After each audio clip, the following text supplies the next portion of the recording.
Today's video, we're going to get into half kneeling or spine stacked positions where we start to incorporate the glute as well as all the core stabilizers or the rotation stabilizers around the hips and the pelvis to start working with one another, as well as looking at potentially there might be a lateral glute or a deep hip that might not be firing up in that deep lunge position. If you haven't checked out video 1 and 2 to start cleaning up some hip rotation as well as some trunk rotation and then locking in the core, I recommend you go back and do those videos first before coming into this one. For self-assessment for this video, we're going to look at single leg balance, both statically. Can we hold balance for at least 10 seconds with your eyes closed, both right and left leg? If you can't, there may be some communication problems, maybe the hip pelvis, could be the foot, but we'll work on that when we get up into the later videos. Also, can we do 10 leg swings without holding on to anything on right and left? Okay. This will look at static control balance on the stance leg, but how well can we move around that stance leg, which will allow better flexibility on the moving leg. So we're going to work in the frontal plane, the sagittal plane first, and then we're going to move into the frontal plane. Same thing. And you can use your arms to counterbalance. I highly encourage it. They're supposed to. So 10.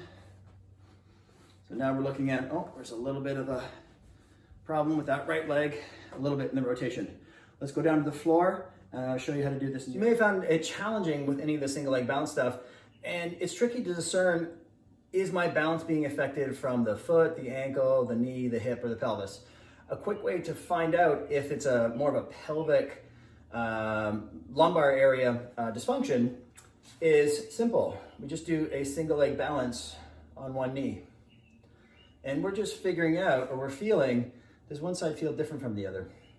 Okay.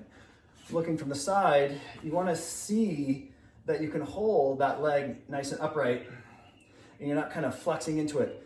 If there's some restrictions in the hip, which should have been taken care of already, or if there's just a control issue, either from the glute to the trunk, then you'll see a lot of hitching into that hip and a lot of balance issues. So we're just looking right to left and see, do we have some loss of posture, loss of control?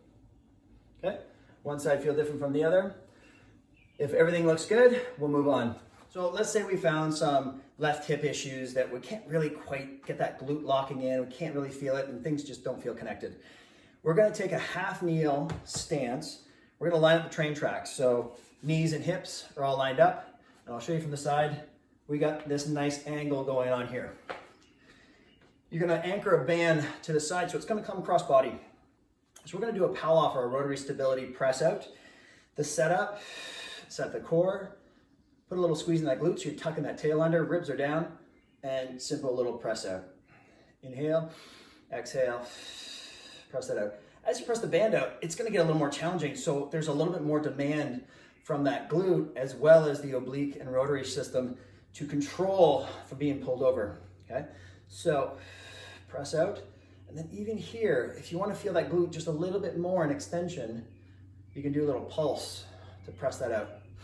Inhale, exhale. And I even like, if you want to increase stride length, press that out. Once you've got control, you can maintain that glute on, lunge into that. Press out, lock. You'll know if you go too far into the lunge that you can't control, that glute will turn off. So we want to maintain good tension in that glute through the whole range. This knee staying out. Couple of reps, and you can even play with some rotation out here too, just to change up where that rotation control comes from. If you're more of a sprinter, this is a great exercise because it's going to really open that up. Assume that single leg balance, wasn't that great on this side, but that opposite leg isn't swinging quite well either.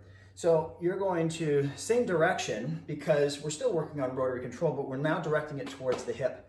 So I can go into a lunge, get a little bit lean forward. Now the band's trying to collapse me in here.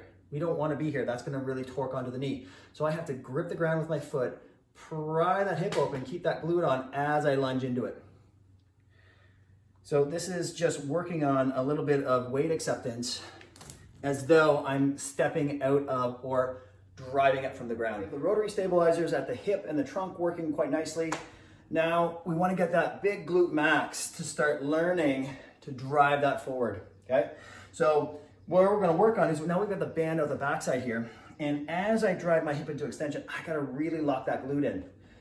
What that'll do is it encourage more hip extension as I work through. So during propulsion, I want to get a good extension of the hip, but if my glute's not working, a lot of times hamstrings will try and kick in a little bit too much, and sometimes the quads take over for the glutes. So we can work on this nice hip extension here. Opposite arm, opposite leg. So we come down, this hip is technically flexed, drive up. Here. If you've got a kettlebell or a light dumbbell, great way to get that swing going. So you really have to time in, but you have to maintain that good hip hinge and time that in right, because if I come down, if I break or I get side bend, the kettlebell hits the floor.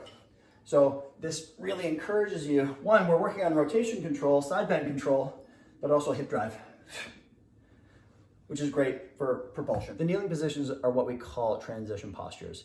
It's the transition zone between all the primitive postures on the ground and quadruped up into standing. But it teaches the spine and the pelvis to stack on top of one another to get ready to add more torque around the spine with gravity. It's important that we can master this position so that when we get into more complex single leg patterns, such as walking and running, our spine and our nervous system know how to handle and control the torsion that wants to happen through the spine. Be patient with this one. We can work on holds and carries, but if we spend more time on these transition exercises as well as the primitive patterns on the floor, it's going to make all the advanced stuff when we get up into standing and running more effective and fun. I'll see you at video 4.